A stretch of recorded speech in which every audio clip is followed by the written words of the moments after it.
Different kinds of deals people make with the devil to be wealthy or politically powerful. There are various kinds of satanic deals people make with the devil through witches, sorcerers, wizards, warlocks, etc. These deals may vary from place to place, but Satan does not recognize geographical locations. These deals normally begin with innocent sacrifices like chickens and voodoo, santaria, and other black magic practices. Finally, they end up sacrificing a human being. Not any human being, but the most loved by the person. This never ends there. It proceeds to all his family members and friends. Finally, once alone, he or she is then sacrificed for lack of another sacrifice.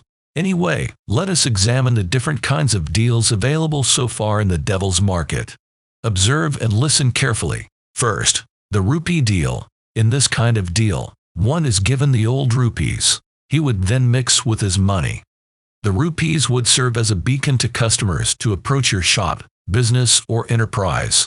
Many people are millionaires through this method. In return, you would start with a minor sacrifice, but as the amount of money increases, so does the quality of the blood sacrifice. You will end up sacrificing your spouse, children, and even parents to maintain that kind of increasing wealth. Finally, you will also be taken as a sacrifice. The second kind of a deal is the snake deal. In this case, you are provided with a young snake to take care of. Your money will be spit out by the snake each morning, which you will collect after feeding it. Remember, these snakes are evil spirits together with shapeshifters. When young, the snake may be fed rats, chicks, or other small rodents. As it grows, so does the amount of money grow. In 2 weeks, it may balloon into a big, terrifying snake which would be examining the owner greedily. At that time, maximum amounts of money are spit out in millions after the snake is fed on human being. The owner would then be luring unsuspecting people, acquaintances, or friends into that room so as to feed the snake. If not, the snake would finally feed on the owner. The catch is, if the snake dies, the owner dies too. A good example is Zimbabwean millionaire Janimbi. It's said he kept a snake on a private room in his mansion. This kind of wealth dies with the person who made the deal. It normally ends in ashes, since all satanic properties have the mark of darkness and must go back to their owners. The Zimbabwean millionaire Janimbi with his 3 friends died in a Rolls-Royce crash. The accident occurred after a purple Rolls-Royce owned by genius Janimbi Kadungyur, a flamboyant Zimbabwean socialite, was involved in a head-on collision with another car whilst he was driving his 3 other friends from a birthday party one of them held. The third kind of a deal is non-healing wounds. In this case, the recipient is given a chronic wound which would be painful throughout. Through the pain, money would appear on the bed or in certain agreed-upon room. If the wound heals, the money also disappears. These people would pretend about the wound, but they know why they have that kind of money and would rather have it and have money. Tough choice. The fourth kind is through impotence, lose of strength in one arm, lose of an eye, paralyzed or rotting legs.